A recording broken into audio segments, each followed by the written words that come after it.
right, so today we're going to go back and talk about inverses again and just kind of build on the relationship between exponential functions and logarithmic functions and that they have an inverse relationship. All right, so this is just the general form of a logarithmic function. There's a little bit of a typo right here, but one thing I didn't talk about yesterday that I probably should have is that this base has to be greater than 0. So you're never going to have a negative base. You're never going to have a base that is 0. And the base also cannot equal 1. So those are restrictions on the base. Now this says that a cannot be 1, which is not true. So we're just going to say a cannot be 0. And then there's one more restriction. The argument of a logarithm, which is this part, also has to be greater than 0. So you can't have a negative argument and you can't have a 0 argument. And we'll come back to that like again and again. All right, and then because exponential and logarithmic functions are inverses of each other, we can build on the relationships of that. And so when we talked about inverses, there was one thing we did when we had a table of values and we found the inverse of that table. How did we do that? How do you find the inverse of a table of values? You just switch x and y, and that's it. That's all you have to do. And so what I have here is an exponential function, is the f of x. And then the logarithmic function is underneath it, g of x, where we just switched x and y. So on the exponential function, the x's are equally spaced. So you can find them by adding something each time or subtracting something each time. So the x's are equally spaced. What do you notice about the y's? Proportional. You're multiplying by something each time. All right, so then if I switch that, I now have a logarithmic function. And what should be equally spaced on a logarithmic function? The y's are equally spaced. The x's are proportional, or you're multiplying by something each time. Okay, so that we're going to use that idea to do example 1, where we have 4 different tables. We're going to decide if they're logarithmic, exponential, or neither. So what I do when I do this is I first just find what's equally spaced. So on A, are the x's equally spaced or are the y's? The x's are equally spaced. On the y's, are you multiplying by something each time? Well, multiplying and dividing are the same. Multiplying by a half. So that means this one is going to be exponential. And I'm going to write all that out so you remember. So this is exponential. And then the reason is the x values are equally spaced.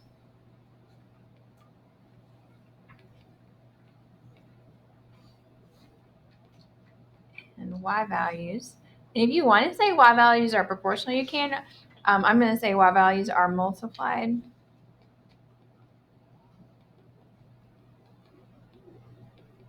by 1/2.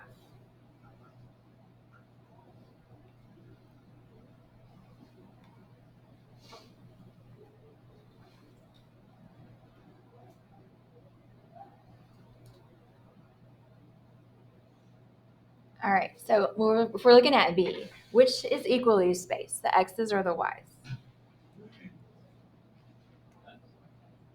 Well, equally spaced means that there's 20 between here, but then there is 70 between there. So that's not right, not 70, 60 between there. But if we look at the y's, there's 10, 10, 10. So the y's are equally spaced. On the x's, are we multiplying by something each time? What are we multiplying by? 3. So that means this is logarithmic.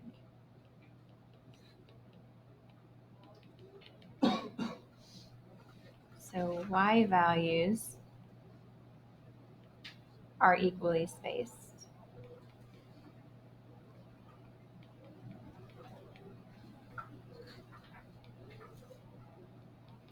And x values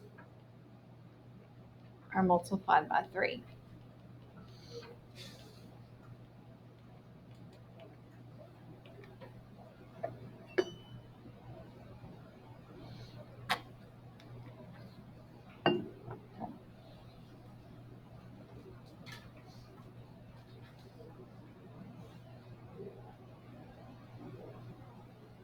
All right, so for C, what's equally spaced on C?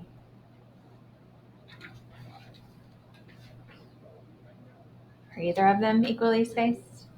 So that means that this can't be logarithmic and it cannot be exponential. So we're going to say neither. And we're going to say nothing is equally spaced.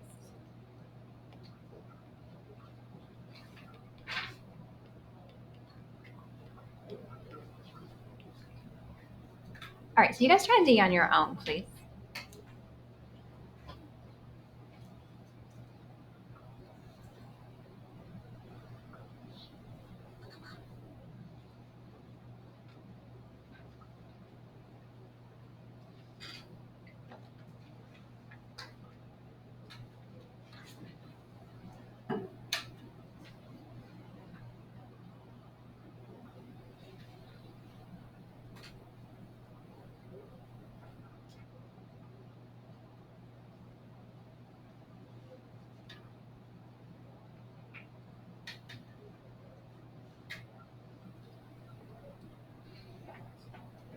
All right, what do y'all think? Logarithmic, exponential, or neither?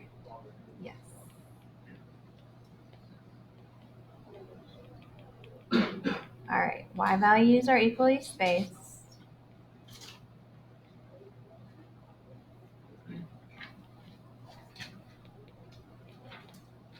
And x values are multiplied by 2.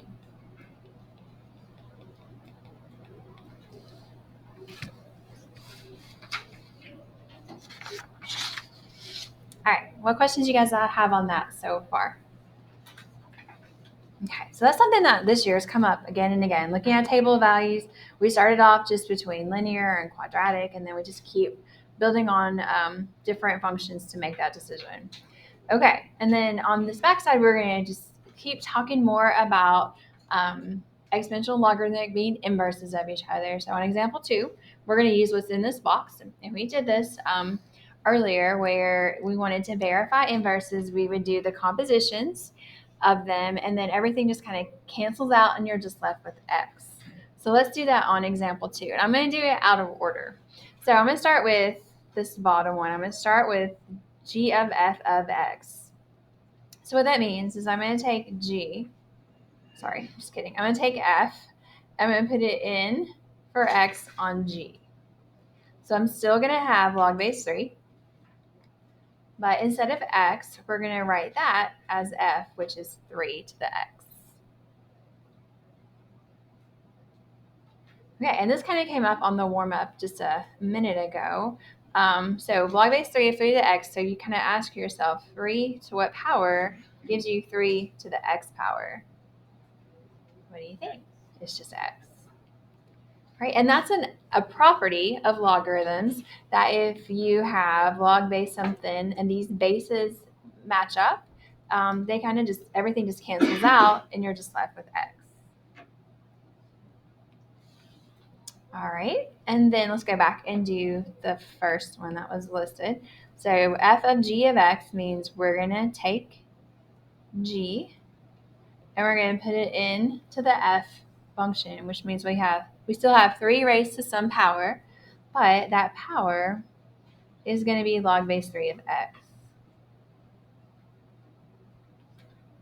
All right, now this is another property that is less obvious. So I'm going to go over to the side and write some stuff. You don't have to write it unless you just want to. So I'm going to take log base 3 raised to log base 3. I'm just going to put it in different numbers. So I'm going to start off, and in the place of x, I'm just going to put in 1. All right.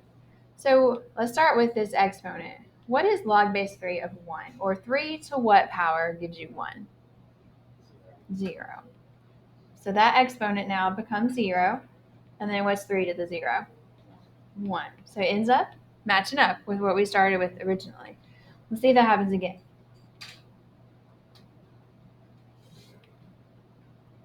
Let's do 9 this time. Okay, so let's figure out what the exponent is. Log base 3 of 9. So 3 to what power gives you 9? 2. And then 3 to the second? 9. We end up where we started with again. So this is another property. If we have a base, raise the log, and then these bases are the same, they just kind of cancel out, and you're just left with x, which is what was supposed to happen if they were inverses of each other. And I'm sure we'll come back to this property again. We're going to do a whole lesson on properties later. All right. And then another thing I want you to remember about inverses is that the graphs of inverses are reflections over the line y equals x. So we're going to use that to do example 3.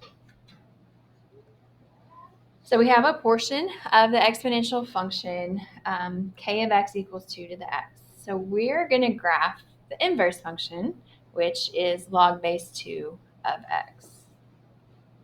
So I'm going to go through. I'm just going to find some points. So this is definitely a point on k, 0, 1. So what should be a point on the inverse? 1, 0. Good. All right. Do you guys see another point on k? 1, 2, 4. So we have 2, 4. So then we should also have 4, 2.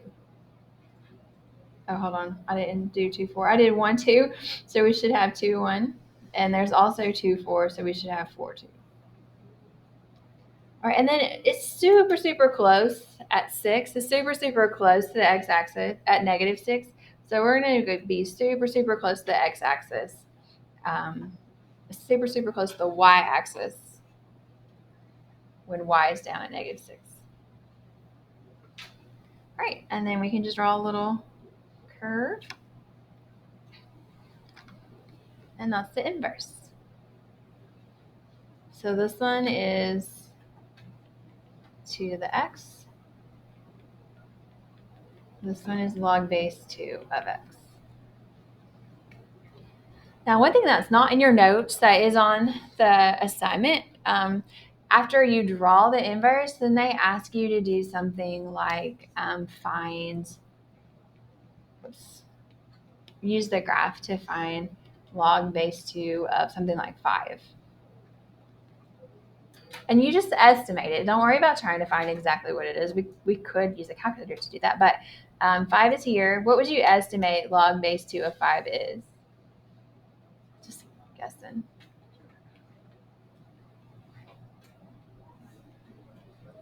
Sure.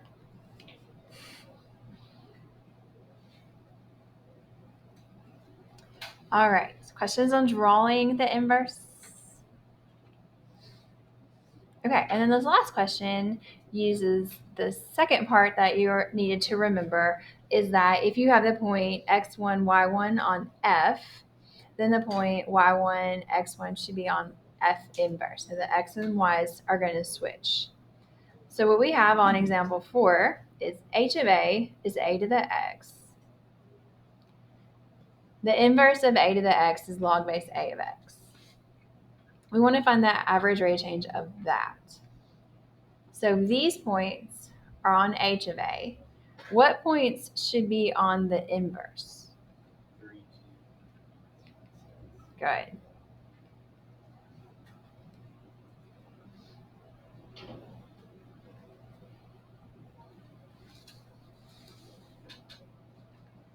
All right, so if we want to find the average rate of change of y from 3 to 27, I'm going to write the formula. So this would be y of 27 minus y of 3 over 27 minus 3.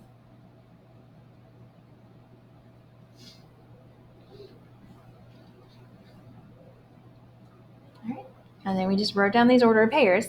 So we know y of 27 is 6, and we know y of 3 is 2, and that's going to be 24. So 4 over 24, it looks like it's going to be 1/6.